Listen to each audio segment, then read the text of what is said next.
This is because we entered the dragon and we start to talk of the concept of because every journey needs a dragon, and it's at the same time we're in war right now, and I go to and I'm in Fayetteville, so it's a lot of that culture that just spits out,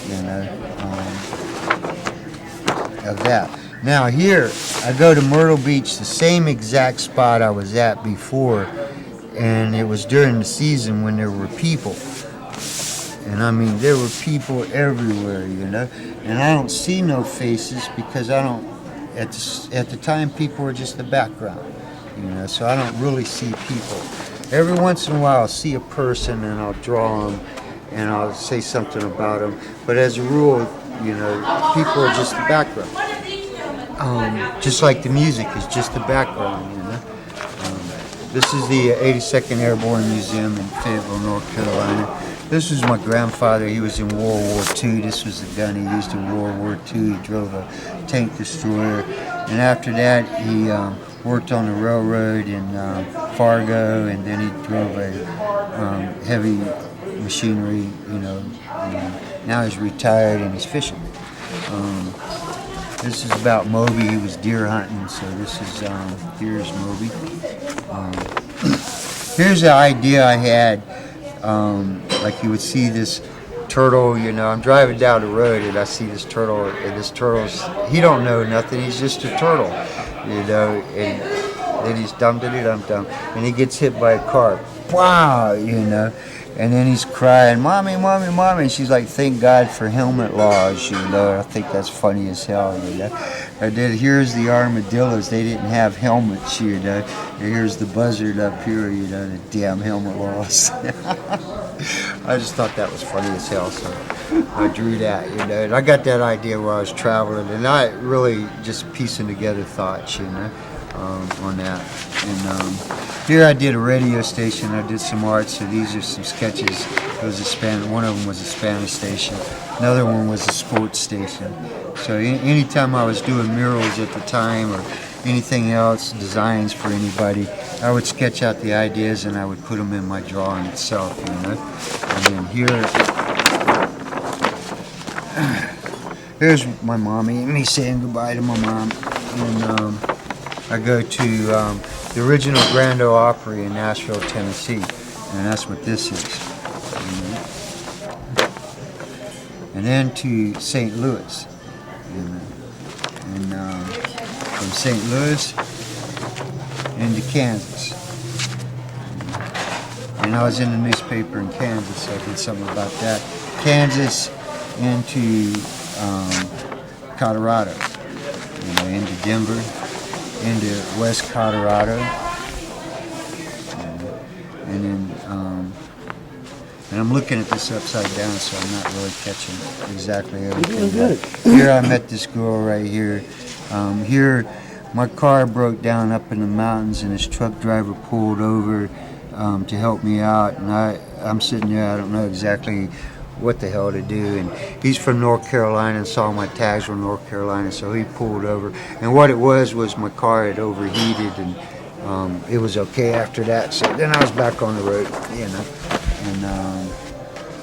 then into Nevada, and then I went to Las Vegas and stayed in Las Vegas for 3 days and did that,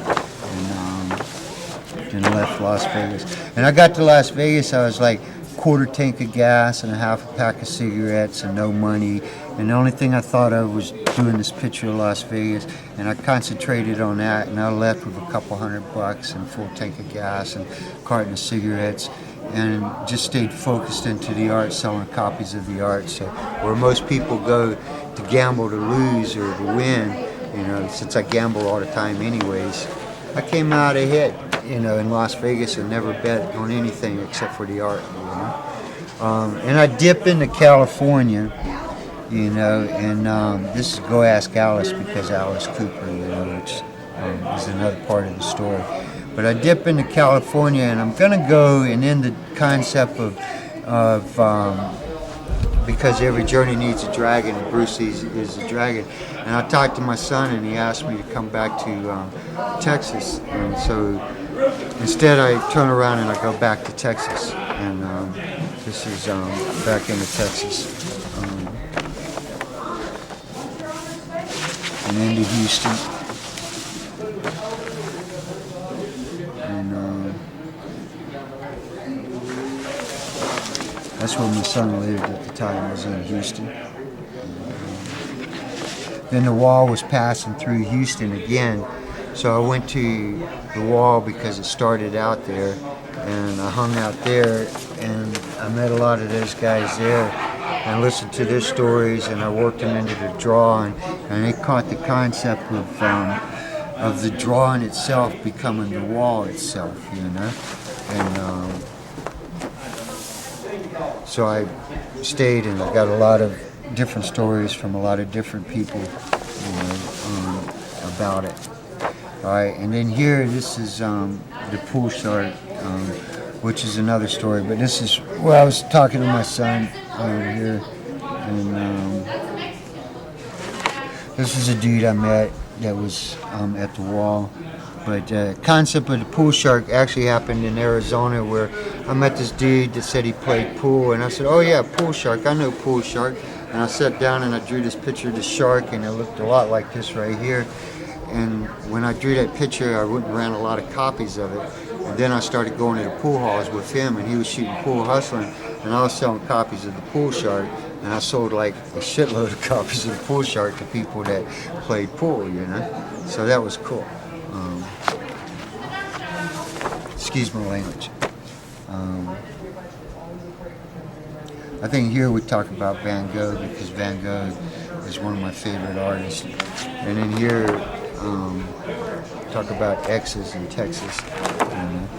But actually, I think here is when I begin the concept of you can't draw Texas without Willie. How close to Willie Nelson could I get? You know? And he's in the art down here, as in, like, I really like the song On the Road Again, so I would say, "Dear Willie, we're on the road again," and I would work that into the art and go, you know. And yeah, it's amazing when you're traveling and you're on the road. That's one of the most played songs that you hear on the radio, you know, still today, you know. So here it's Looking for Willie, you know. So this would actually show you the journey of looking for Willie, where I drove into Austin. I went to a Denny's restaurant, and the lady there, the waitress there, told me I should go to this restaurant called Jim's Restaurant, and I should look for this dude that was the manager of Jim's Restaurant. No, I should look for this girl. So I went and I met this girl. She introduced me to her boss, whose name was Bruce, and he called his girlfriend at the time. That was Colleen, Bruce and Colleen. And they told me about this dude named Pootie, and where it was at, you know. So this concept of the hilltop, I go to draw Willie to see how close to Willie could we get. So this was actually the first time I went to the hilltop, you know. And here I met some cops, and they actually paid me to be in the art, you know, because a lot of people would give me a business card and pay me money to be in the art, and that was one of the ways I supported the drawing itself. But so I go here, and Pootie's not here, and this is when I walked in the door, and I pulled up to this place, and it's this little bar out here in the country in West Texas, and I don't know country music nor country people that well, and I pull up and I said, "These hillbillies, I'll never catch it," you know. And I walk in the door, and I don't even have the gas to get out of here, and I've got like 4 cigarettes, you know. And I walk in the door, and I light up a cigarette, and I sit down, and I start drawing, and they caught it like that, you know. And everybody was like, "Man, Pootie will be here," and they told me when he'll be back. "You need to come back," you know. And there was a bunch of people at the bar, and I started handing each one of them a copy of a piece of art, which was based on the philosophy of "We'll draw for food." And I get to the end of the bar, and I pack my stuff up, and I get ready to walk out the door, and one of them says, "Hey man," and they hand me a fistful of dollars, you know. And I was like, "Cool." I knew Willie's people were cool, you know. Tell Pootie I'll be back, you know. So I left, you know, and I left with like $100 and something bucks, you know, and then I had a full tank of gas and I was gone, you know. And went back into I think Houston and talked to my son. I went to this TV station right here thinking maybe I got something, and they didn't catch it, you know. So then I went to Galveston because what the hell else do you do? And this tells the story of the trip to Galveston, which was kind of long and kind of involved. And then from Galveston, I hit that time period where I'm going to meet Pootie, so I start working my way back to Pootie's. So I first go to, this is when I meet Jim Campbell, which has got a garage a couple doors down from Pootie's. And I go in and I talk to him about, this is where I meet him, and I talk to him about Pootie, and he tells me all about him, and he's a really cool dude, and he looks at my art, and he really likes it, and he supports it, some of it, you know. And then, so I go next door to that place, which is because if you want to know somebody, what better way than to go meet their neighbors? So then I draw myself into the Rustic Star Trading Company there and meet them, and they tell me about Pootie. He's this really cool dude. So then I go into Pootie's, and Pootie was there. And then this is where I meet Pootie. Now this is when Pootie explains to me about people, because he's looking at my drawing and he says, Jefferson, look around. And I look around and I said, yeah? He said, what do you see? And I start telling him what I see. I don't see one person. He said, you know what you didn't say? And I said, what? And he said, people. He said, it's all about the people. And then I looked up and then I started seeing the faces. So then I started drawing the faces. And it was the first time I even caught the concept of the faces, you know. And I don't remember exactly what happened, but I left.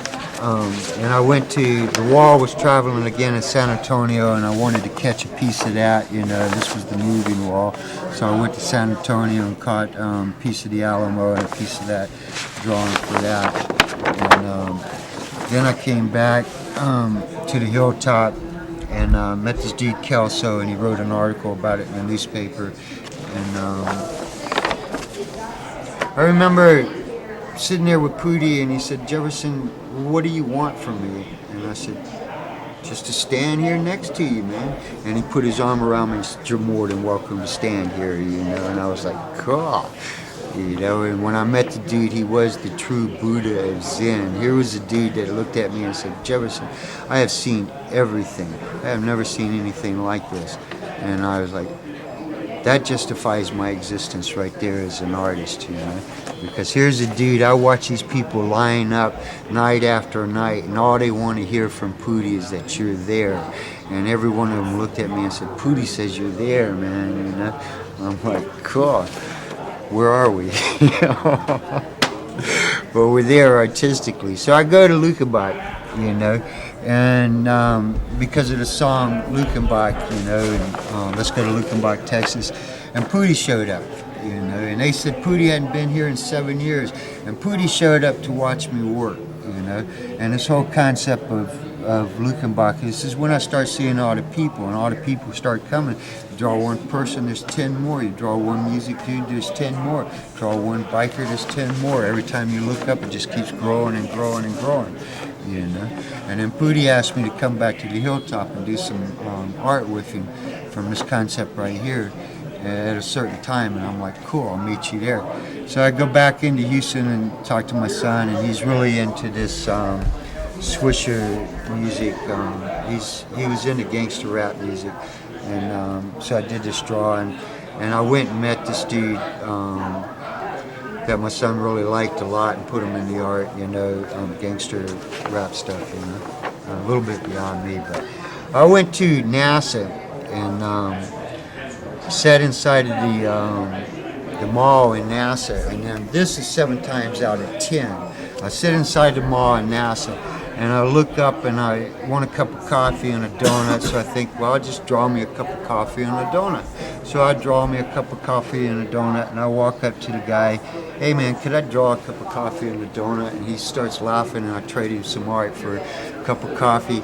And I'm standing there talking to him, and I'm showing him the art, and there was like, I don't know how many people. It started out like 5 or 10, you know, then there were 20, you know, then it just kept growing, all these people around me. And then this cop taps me on the shoulder, and I turn around, and he said, this gentleman standing next to me, he's the head of security, and he wants you to leave. You have to leave. And I said, why? You know, I'm not doing anything. So you're not allowed to sell anything here. And I said, I'm not even trying to sell anything here. And I dropped the drawing, and I did like that. And everybody went like, whoa. And he said, you're out of here right now or you're in jail. And I grabbed the art and got the hell out of there, you know. But what they should have saw was he drew a crowd, and it should have gave me a show, you know. What they saw was he drew a crowd. Get him the hell out of here.